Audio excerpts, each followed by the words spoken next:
Bueno, vamos a dar comienzo a este panel.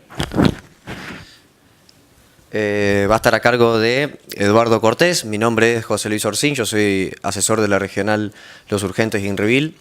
La modalidad va a ser una presentación de Eduardo de unos 20 minutos y luego vamos a tener un espacio de preguntas. Para ello les voy a pedir que levanten la mano, así les acercamos el micrófono. Esto es por motivo para que lo pueda también seguir la gente que está mirando el taller online. Así que, bueno, ese es el pedido, y por otro lado también, si pueden silenciar los teléfonos, les recuerdo eso, por favor. Bueno, Eduardo es ingeniero agrónomo, graduado de la Universidad Nacional de Villa María, es especialista en cultivos extensivos y actualmente está cursando el doctorado en Ciencias Agropecuarias en la Universidad Nacional del Litoral, con orientación al manejo de malezas resistentes y tolerantes. Todo tuyo. Bueno, muchas gracias. Primero que todo, agradecer a la gente de APRESID por la invitación. Es el tercer año y es el segundo que vamos a hablar de gramíneas. Así que la idea de esto es ponerlos un poco en conocimiento. Yo sé que ustedes tienen problemas seguramente de gramíneas y sé que la están manejando mejor, peor, por lo que sea, pero bueno, es poner en conocimiento un poco las cuestiones en el manejo de gramíneas que no son, digo yo, hay que ponerlo esto, me parecía. No son tan complicadas. Bueno, justo acá está Rodrigo también, que no es un cementerio parque, sino que es un lote lleno de cloris. La idea del manejo de gramíneas o del manejo de malezas, quizás lo podemos ampliar. Uno siempre cuando habla del manejo de malezas focaliza en un solo punto, que es el manejo de malezas, y uno sabe que el productor o el técnico tiene 12.000 millones de problemas: cultivo, clima, el descubierto en el banco, que no es menos importante, personal, mercado, cobros, gestión, plagas, enfermedades y maleza como un tema más. Entonces yo siempre digo que como hay un montón de problemas, nosotros tenemos que tratar de simplificar el manejo de malezas dentro de lo complejo que es. Pero siempre teniendo en cuenta de que el manejo de malezas conlleva un aumento de costos. Y conlleva un aumento de costos porque es un problema que viene creciendo y que va a seguir creciendo. O sea, entonces, si yo gastaba 20, 30, 40 dólares antes, y tendré que gastar 80, y el año que viene tendré que gastar 120, y el otro año 150, y así sucesivamente. Y esto no tiene, yo no le veo techo, sino, por supuesto, si no hacemos realmente lo que deberíamos hacer, que es manejar a las malezas.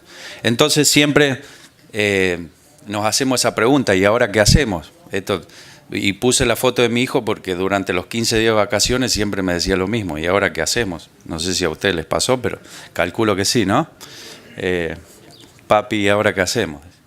Bueno, y la idea del manejo de malezas es tomar el manejo de malezas en una visión de un sistema, y en la visión de ese sistema, y esto parece un concepto trillado, pero es así. O sea, hay que integrar conceptos y manejar las malezas desde varios puntos de vista.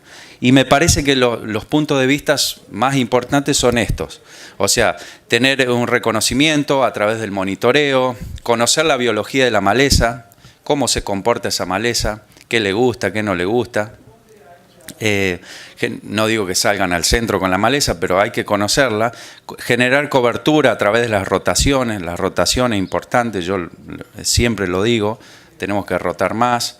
Manejo con herbicida y momentos, que eso sería lo último que nosotros podemos, que deberíamos ver. La idea es que veamos todo lo otro y después sí complementemos con los momentos. En el tema del reconocimiento, realmente vemos que el reconocimiento de malezas, y si lo focalizamos más que todas las gramíneas, porque es el tema que estamos viendo hoy, es tremendamente difícil, y más si los tamaños de las malezas son pequeños.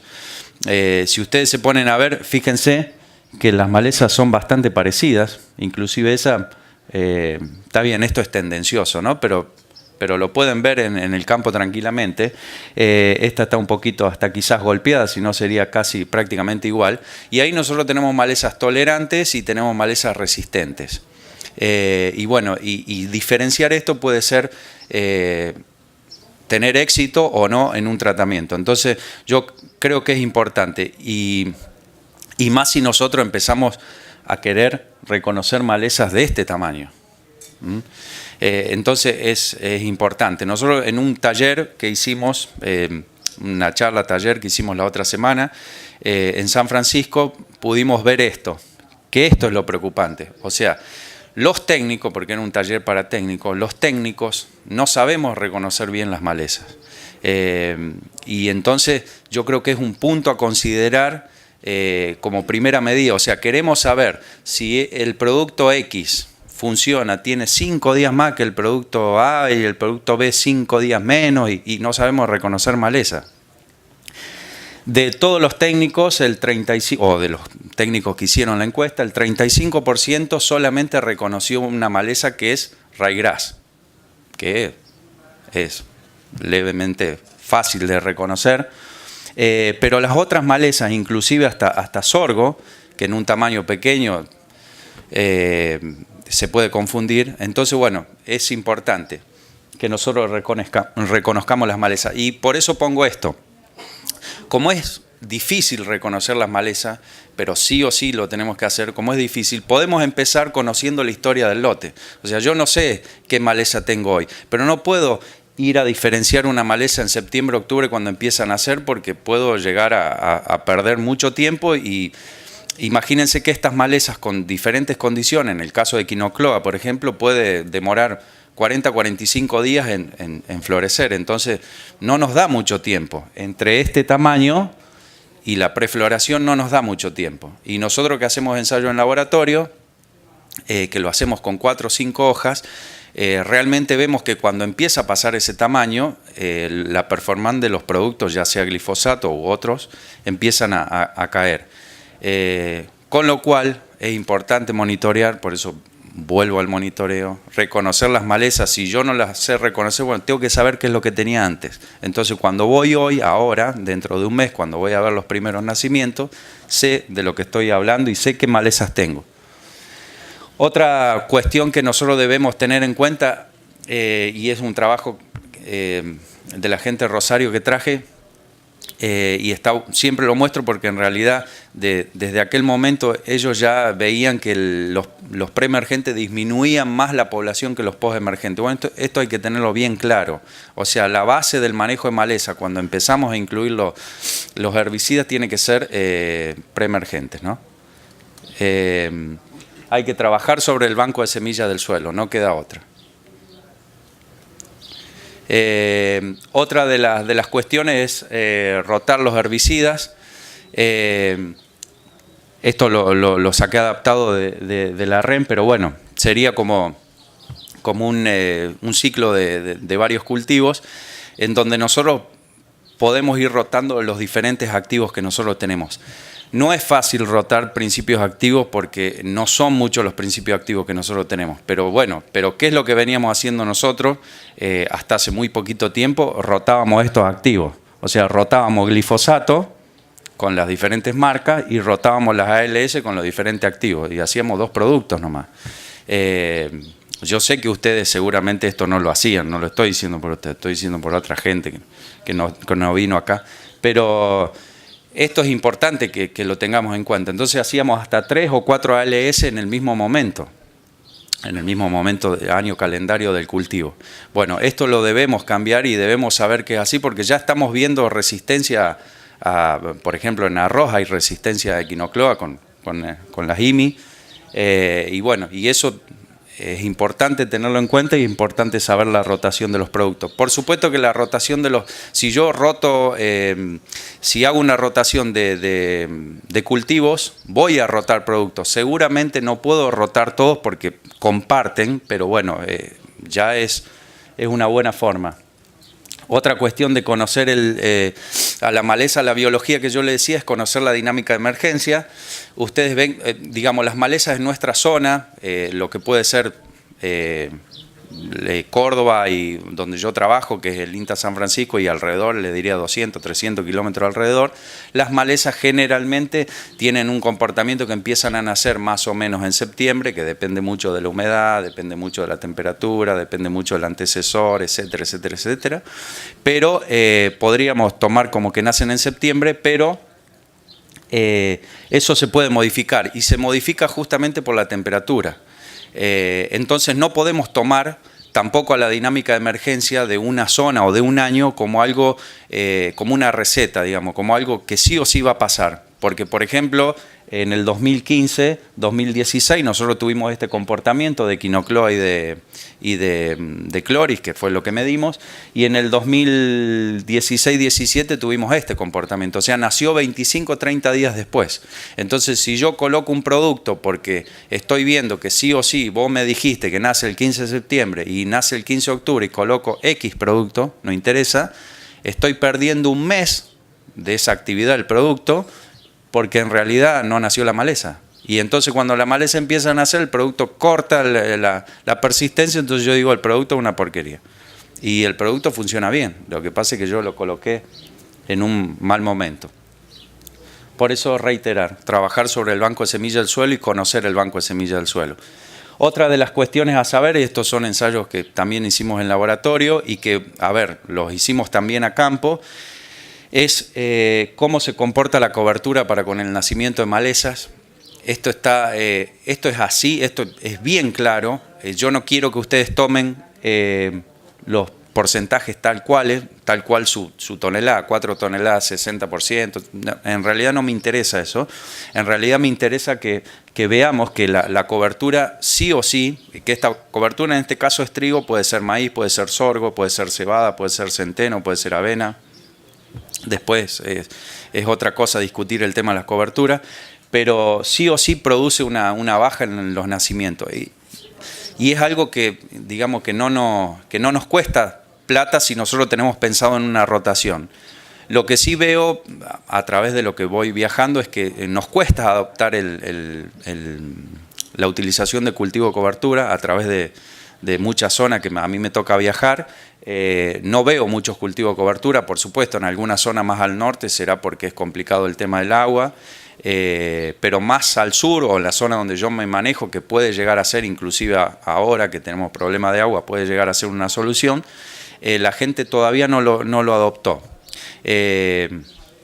Sí, lo que hace es lo siembro por las dudas como cultivo de cobertura y después lo cosecho. Bueno, eso no, esa trampita no es cultivo de cobertura, eso es cosecha. ¿Y por qué los cultivos de cobertura funcionan bien o la cobertura funciona bien para y me ayuda en los nacimientos a tener menor cantidad de nacimientos? Porque trabaja sobre estos parámetros y acuérdense que las semillas problema que nosotros tenemos, básicamente quinocloa, cloris, que es tolerante, digamos, no es resistente, pero cloris, eleucine, eustaquis, cualquiera de ellas, y si le sumamos algunas de hoja ancha, que como ser colorado, son malezas pequeñas y que emergen en su mayoría dentro de los primeros centímetros del suelo, 1 o 2 centímetros del suelo. Entonces, generar cobertura es trabajar sobre estos parámetros que influyen sobre el nacimiento y poder y que nos pueden ayudar. Y después, por último, sí o sí tenemos la conjunción de los dos, del cultivo de cobertura con la utilización de los herbicidas. Y esto hace que nosotros tengamos, esto es un ensayo que nosotros hicimos a campo, donde el cultivo de cobertura, incluyendo el testigo, logró una menor tasa de emergencia de las malezas, independientemente del producto utilizado. Ahí ven ustedes, todo lo que es puntos rojos son todos los sin cultivo de cobertura, con testigo y los productos, y los azules son con cultivo de cobertura y los productos. Independientemente del producto utilizado, siempre es menos la emergencia. O sea que, fíjense ustedes que no estamos diciendo algo que es teórico, sino que ya lo vemos, y seguramente ustedes lo hacen, Yo vengo a ponerle por ahí algún gráfico. Después sí, por último tenemos el manejo de herbicidas, que quizás es la parte por ahí más interesante que a uno le gusta. Igualmente no le voy a presentar gráficos, así que no se ilusionen con los gráficos. Bueno, en el manejo de gramíneas, básicamente de gramíneas, nosotros estamos trabajando con desecantes por una sencilla cuestión de que muchas de las gramíneas, a excepción de las tolerantes como cloris, pero depende del tamaño por supuesto, no se controlan con glifosato o con por lo menos en las dosis normales de uso. Entonces el manejo con desecantes es una opción más que nosotros podemos llegar a tener, aparte de la de los graminicidas. ¿Por qué empezamos a manejar con desecantes? Porque en realidad los primeros nacimientos empiezan el 15, el 20 de septiembre, volvemos a lo mismo, dependiendo de la humedad y todo eso, pero vamos a suponer que sea en esa fecha. Y si nosotros ya estamos pensando en aplicar un graminicida en esa fecha, ya estamos medio en problema porque todavía estamos a 1 mes y medio de la siembra y ya empezamos a aplicar un graminicida.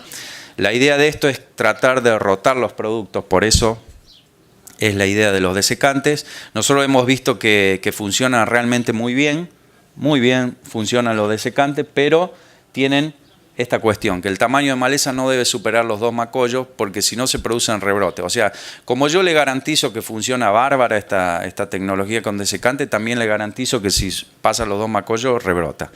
O sea que en realidad es una tecnología que se puede usar, que está muy buena para hacerlo, para ir rotando los activos, pero que necesita sí o sí de lo que yo le decía anteriormente como al inicio, reconocimiento, monitoreo, hay que estar arriba de la maleza. Acuérdense que entre que nace la maleza, cualquiera de ellas, entre que nace la maleza y avanza a los 3 o 4 macollos pueden ser 10 días.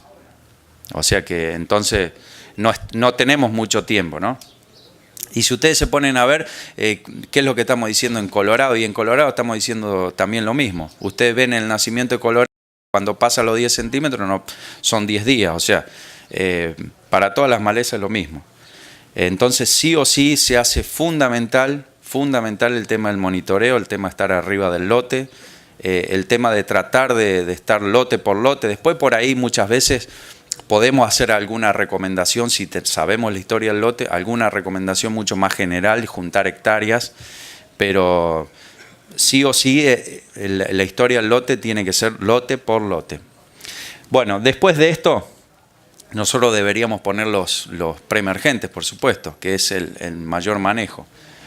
Pero no debemos poner los preemergentes acá, sino debemos poner los preemergentes acá. Muchas veces después, ¿cuál es la excusa de esto? Cuando me llaman a mí, ¿tal producto tiene alguna acción post-emergente sobre la gramínea? Cuando me preguntaste eso es porque hiciste esto en realidad. No es porque te interesa en realidad saber si controla más, menos y no, en realidad es porque hiciste esto. Entonces, hoy en día, y vuelvo al gráfico que presenté anteriormente del aumento de los costos, hoy en día hacer un preemergente, si queremos hacer un preemergente, más que todo si va en mezcla ese preemergente, estamos hablando de entre 25 y 30 dólares. O sea que tirar 25 y 30 dólares acá a la basura, por decir así, digamos, a nadie le causa gracia y puede ser causa de un despido, por supuesto. Entonces la idea es que los productos tienen que funcionar ahí. Esto sería lo ideal. Vuelvo a lo mismo, yo sé que ustedes lo hacen acá, pero bueno, hay gente que lo hace en ese momento. Entonces el blanco de los preemergentes debe ser el suelo y no la maleza. Después sí, que sería para otra charla, podemos discutir que hay productos preemergentes que tienen control sobre las malezas chiquitas, seguro que lo hay. Y seguro que está bueno saberlo y que sea una opción, pero no es la idea del preemergente, ¿no? Oh, qué producción, por Dios. Bueno, el otro tema muy importante que estamos viendo es cómo se comportan esos preemergentes con esta cobertura. Ustedes saben que el año pasado, el año anterior, un poquito menos, pero 3 minutos nomás, o 30. 3. Bueno, el año pasado hemos tenido rastrojos con rendimiento de 45 50 quintales, cuestión que no es menor a la hora de controlar malezas ahí abajo. Bueno, la idea de esto es que nosotros los ensayos lo hemos hecho con mochila, por supuesto, con un 6 km por hora, 85 litros, con buena presión, cono hueco, pero eso se puede repetir con un aplicador terrestre. Pero el tema es que nosotros tenemos que tener en cuenta de que si voy a hacer, si tengo esta condición y empiezan a hacer equinocloa o eleucine de 1 o 2 hojitas, metido acá ahí al medio, no es fácil controlar. Entonces, bueno, la aplicación debe ser fundamental, la utilización de aceites, no hacerlo con viento, por favor, parece que, y bueno, y tampoco hacerlo con cualquier mosquito. Yo sé, esto se lo voy a pasar al ingeniero Mariano Luna del INTA Pergamino, a él que le gusta mucho el tema de las aplicaciones. No sé si será una máquina de él, pero bueno, esto simularía una mala aplicación, digamos, ¿no? Con lo cual, digamos, es importante tener en cuenta eso. Algunos productos que funcionan para soja, por eso le dije no le iba a poner 0 gráfico. Algunos productos que funcionan para soja, perdón, esto está al revés. Esto es para maíz y esto es para soja, perdón. Eso es una equivocación, pero me gusta porque están atentos. Biciclopirone más metalocloro, tiencarbazones más isoxaflutole, biciclopirone solo, imazapin más imazapir, S-metalocloro, acetoclor, dimetanamido, o sea, todas las cloracetamidas. Atracina, ustedes me van a decir, atracina tiene un control bajo.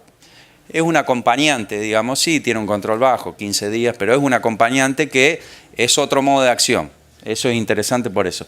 Eso es para maíz.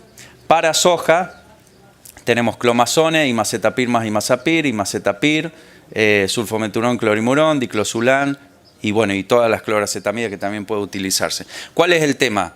El tema de los preemergentes es que hay algunos que funcionan mejor para una maleza y hay otros productos que funcionan mejor para otra maleza. Eso también debemos tener en cuenta, por eso yo le digo, reconozco la maleza y reconozco la maleza problema que yo tengo en mi lote, el 80, el 70% de la maleza es esa, y ahí sí puedo elegir alguno de estos. Clomazone funciona bárbaro para lo que es el género Echinocloa, sulfometurón, clorimurón y diclosulán funcionan bárbaro para lo que son las cloridias, también imacetapir más imazapir.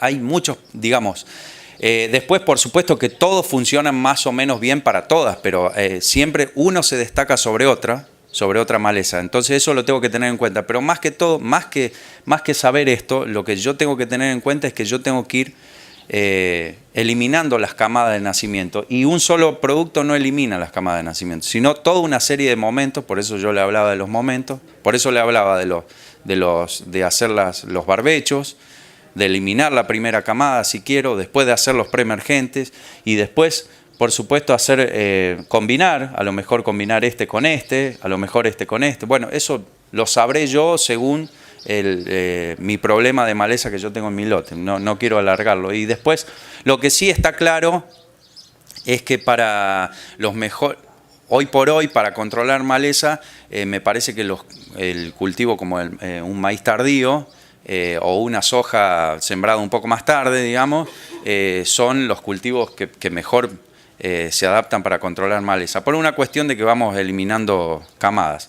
Esto es otra de las cuestiones ya a nivel de los post emergentes, saber que a medida que nosotros avanza el estadio fenológico, la performance de los productos, inclusive de los graminicidas, si hablamos de gramíneas, para soja caen, y si yo le pongo los graminicidas, digamos, que se utilizan para maíz, peor todavía, caen más, la caída es más importante.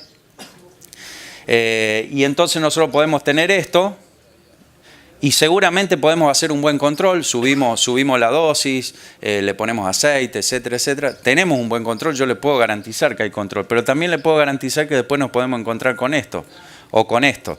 ¿Y eso nos complica la cosecha? No, para nada, que nos va a complicar la cosecha. Pero esto, si nosotros pensamos en una posible resistencia, eso puede ser un foco de una posible resistencia. Esa semilla, sea la semilla que es, la cantidad que sea, 2, 3, 15, 20.000, pueden llegar a ser una futura población resistente. Entonces la idea de eso es tratar de no generar eso, por eso el tamaño de maleza es importante. Para soja, los graminicidas para post-emergencia, bueno, no descubro nada. Lo que sí, hay algunas poblaciones que ya generan dudas con los graminicidas. Y después para maíz, acá tenemos HPPD, acá tenemos glufosinato, acá tenemos sulfonilurea. Bueno, por eso le digo, por ahí en maíz es como hasta más interesante poder manejar las malezas en maíz, más hoy que el maíz tiene otro precio, digamos, un poco más apetecible para sembrar. Así que bueno, ¿dónde hacer foco en gramíneas? Lo que yo le dije, reducir el banco de semilla del suelo, realizar rotación de cultivo para generar cobertura, rotar herbicida, monitorear los lotes, evaluar los cultivos de cobertura, bueno, eso sería lo último, y aplicar el herbicida en la dosis recomendada según el tamaño. Digamos, esto lo puse y parece una estupidez, pero es lo que en el 99% de los casos no hacemos. Así que bueno, yo acá le quiero agradecer a Ignacio de la Ferrera y a Mauro Alicio que están acá presentes, porque muchos de estos ensayos que yo presenté también los hago con ellos en la FACU, en la UNL de Esperanza, y realmente me aportan mucho de lo poco que yo puedo saber, así que les agradezco muchísimo a ellos y bueno, y muchas gracias por su atención, espero les haya gustado y estoy abierto a las preguntas. Muchas gracias, Eduardo.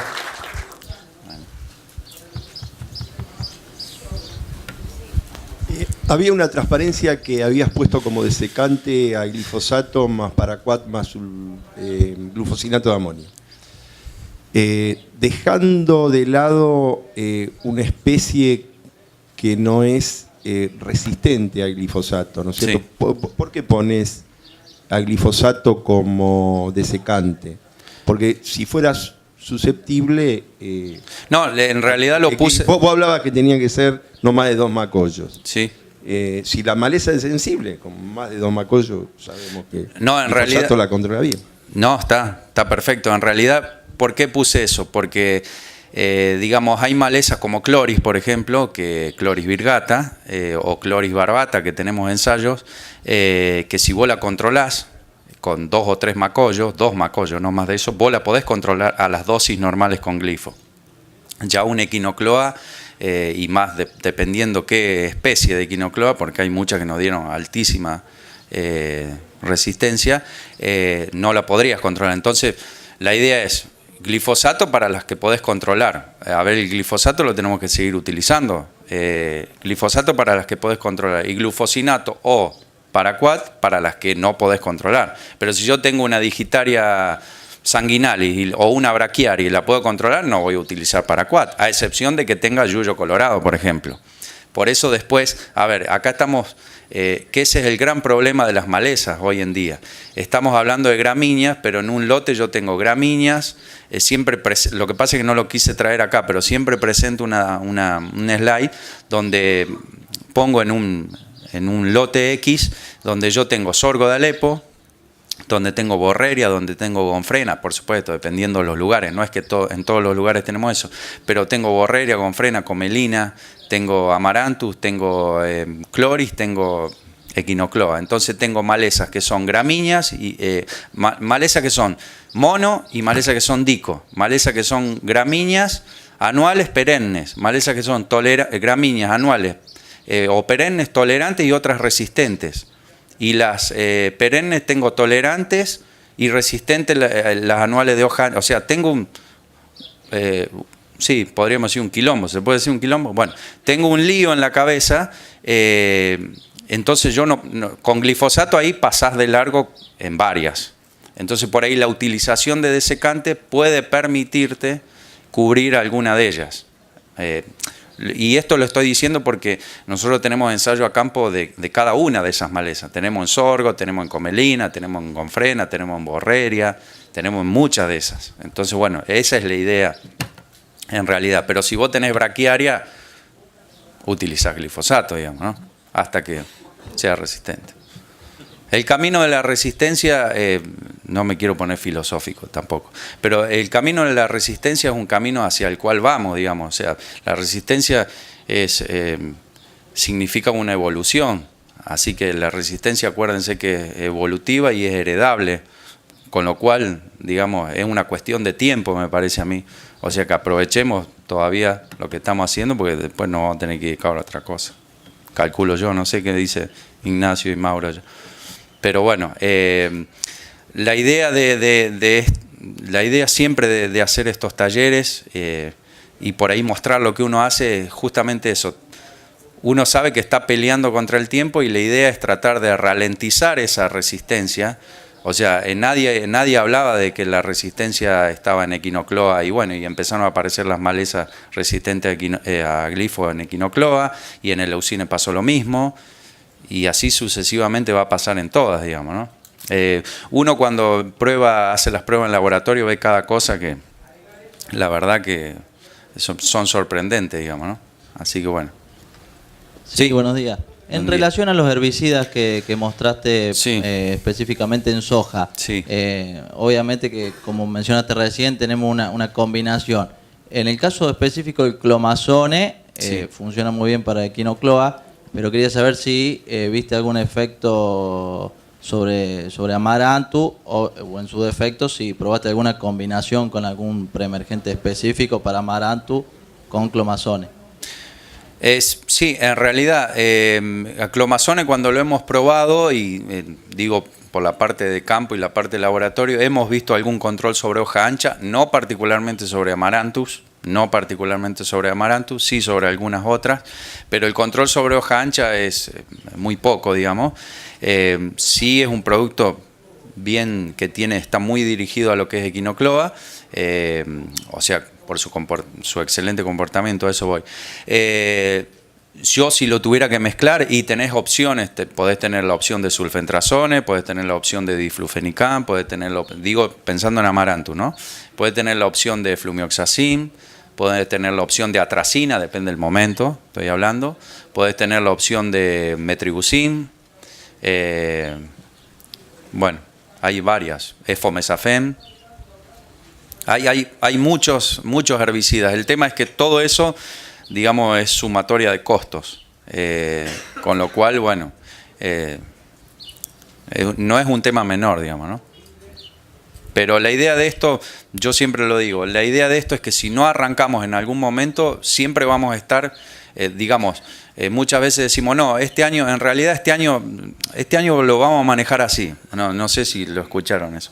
Este año lo vamos a manejar así. El año que viene, sí hacemos los preemergentes. Bueno, entonces el año siguiente se ponen las cosas más caras, porque creo que en este país hay inflación. Y entonces uno dice, bueno, este año lo vamos a seguir así de nuevo. El año que viene arrancamos. Te prometo que arrancamos. Y un año tenemos que arrancar. Entonces el primer año seguramente vamos a gastar mucha más plata de la que veníamos gastando. Olvídense que es así. Pero bueno, a través de los años, a través de 4 o 5 años que yo pueda empezar a estabilizar y tratar de manejar el lote, ahí sí puedo gastar un poquito menos. ¿Hay tiempo para alguna pregunta más? En realidad son 2 preguntas, pero se refieren las que quiera. Más o menos a lo mismo. Una de las mezclas más usadas es glifosato con 2,4-D. Sí. Por ahí habíamos escuchado que hay un cierto antagonismo. Quiero saber si notaste algo o si lo probaste. Y estamos viendo en los lotes ahora para barbechar que hay que usar glifosato, hay que usar 2,4-D porque es rama negra, pero también estamos teniendo problemas, estoy hablando de 60 kilómetros de Rosario, de ryegrass o lolium resistente al glifosato. Está la tentación de mezclar con un graminicida y teóricamente está prohibido porque he escuchado que alguien lo está usando. Sí, bueno, uno escucha tantas cosas en la vida, pero primero quería decir eso. Sí, yo no lo quise poner porque se iba a alargar mucho más la presentación. Nosotros tenemos trabajo de incompatibilidades con los preemergentes y con los hormonales y con los PPO también. En realidad, lo primero que yo quería decir, no vemos incompatibilidad del glifo con el 2,4-D, siempre pensando en una hoja ancha, ¿no? No vemos incompatibilidad, porque si no, lo pondría 2,4-D, y en gramíneas tampoco la vemos. Siempre depende muchísimo del tamaño de la maleza, porque eso realmente es importante. Yendo al caso de la mezcla con graminicida, sí, en la mezcla con hormonales nosotros vemos un 40 o un 50% menos de control cuando nosotros le mezclamos los hormonales o los graminicidas para con los hormonales.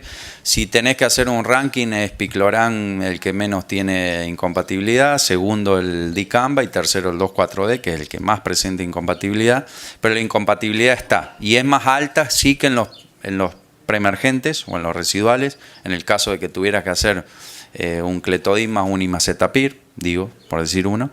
Sí vemos una incompatibilidad también ahí, justamente es más marcada en imacetapir o en las ALS, es más marcada esa incompatibilidad con los graminicidas. Lo que hemos hecho en laboratorio nosotros es probar esos mismos preemergentes, los probamos en laboratorio con el tamaño realmente que hacemos los ensayos y esa incompatibilidad se redujo muchísimo, con lo cual, si yo te tengo que decir, si tenés que usar un graminicida con algún preemergente o algo, sí o sí la maleza tiene que estar en estado chico, si no, si lo haces en prefloración, por decir así, seguro que tenés incompatibilidad, segurísimo, hay algunos más, otros menos, pero segurísimo. Y con los PPO no estamos viendo incompatibilidad, por lo menos los ensayos que nos tocó a nosotros, habría que seguir ampliando con los PPO que se usan, tanto saflufenacil, fomesafen, lactofen, no hemos visto, pero hay que seguir ampliando, me parece, esa información. ¿Están publicados esos trabajos? No, yo no los tengo publicados. Yo no, porque, a ver, me cuesta publicar algún trabajo que tenga un solo año en una sola localidad, en un solo momento. Es difícil porque... ¿Pero si lo aclaras? Sí, pero si vos lo aclarás, después automáticamente atrás te dicen cómo vas a publicar. Entonces, no es fácil. Si no hay información, tenemos un montón de información. Lo que pasa es que uno, cuando va a certificar algo, porque vos estás certificando, algo que viste, hay que estar seguro, digamos, ¿no? Pero bueno, es lo que uno ve y bueno, qué sé yo, puede fallar, decía Usán. Sí, decime. ¿Con glifo?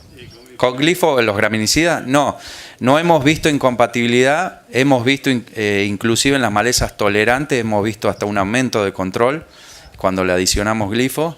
Pasa por una cuestión de absorción básicamente, pero qué sé yo, si aplicás una equinocloa con graminicida y glifo, o sea, el glifo no le va a aportar nada, digamos, ¿no? Porque tiene una resistencia de sitio de acción, sería. Así que bueno. Eduardo, nos quedamos sin tiempo para preguntas, bueno. Así que te agradecemos por la presentación y por la disposición para las preguntas y a Gracias. ustedes por haber asistido. Gracias a ustedes.